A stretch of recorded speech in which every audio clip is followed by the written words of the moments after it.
Dasar masyarakat atau calon pemilih kalangan bawah begitu, masyarakat yang ada di akar rumput?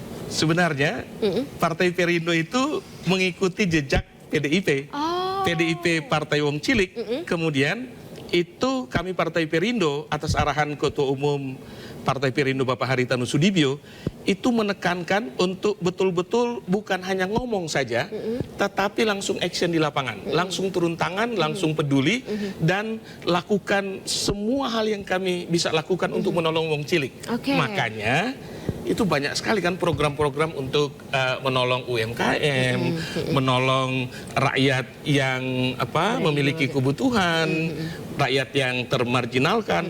Banyak sekali program-program yang akhirnya itu dampaknya dirasakan masyarakat, dan hasilnya adalah partai kami, Partai Perindo, itu partai keempat yang paling disukai oleh publik.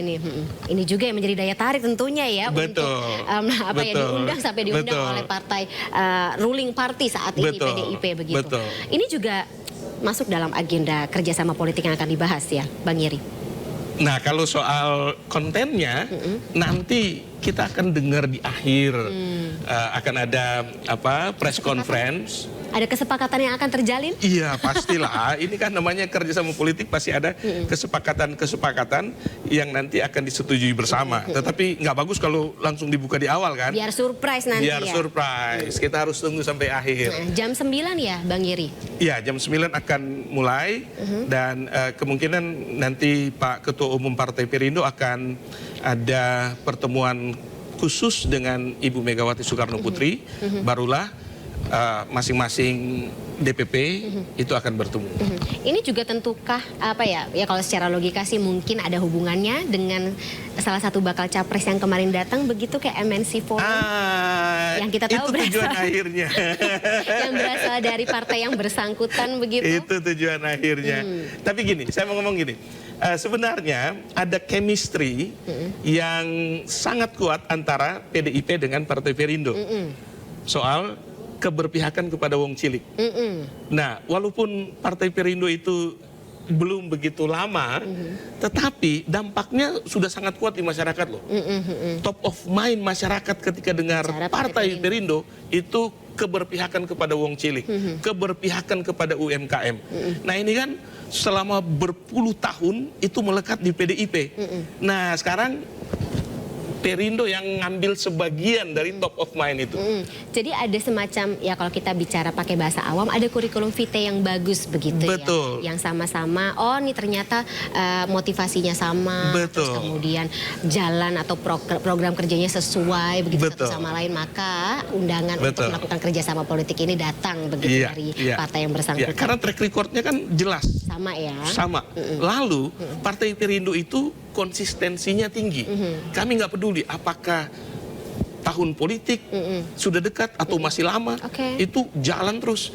Dan kelihatan kok ada track record digitalnya. Jadi bukan hanya ngegas jelang pesta demokrasi ya. Contoh gini, di tahun 2020 ketika mulai COVID, Partai Perindo itu justru lebih aktif turun ke lapangan. Lihat aja di jejak digital ya, di googling aja pasti keluar itu.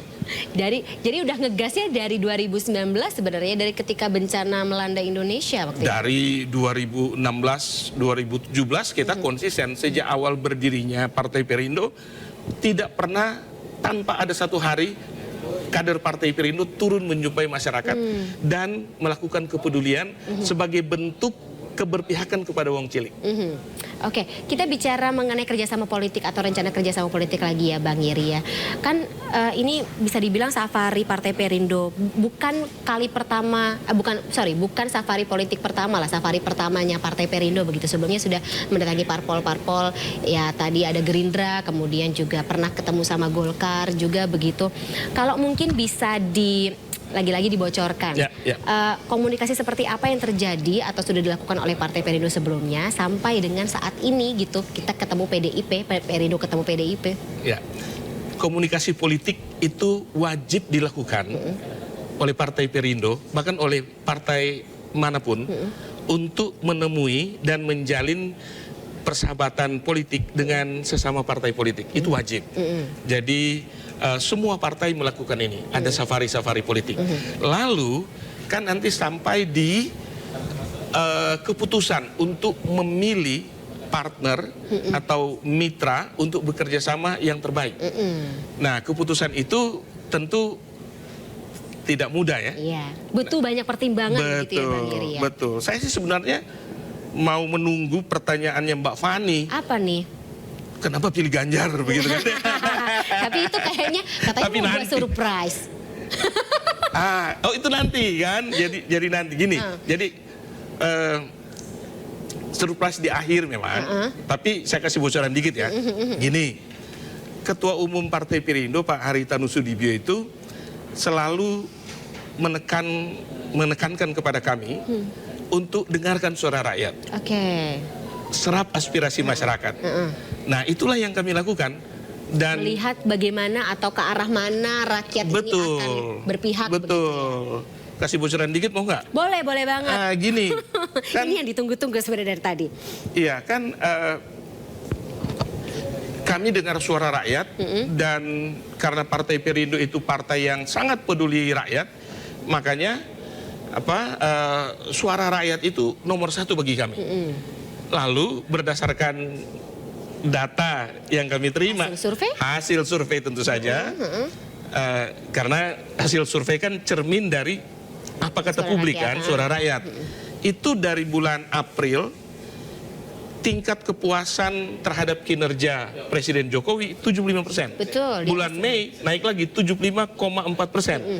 Lalu ketika ditanya lagi, 60% dari masyarakat itu, 61,3% tepatnya, masih mau dan ingin program-program Jokowi dilanjutkan. Betul.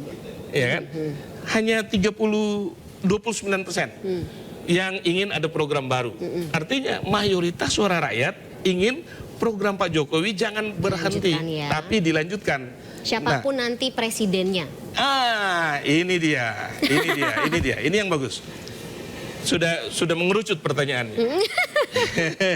Lalu ketika ditanya siapa capres yang paling mampu untuk lanjutkan program kerja Jokowi, ternyata Pak Ganjar Pranowo itu Yang dianggap bisa. paling tinggi, yang dianggap bisa 46,7%. Oke, interesting. Ini 46,7%. Oke, menarik.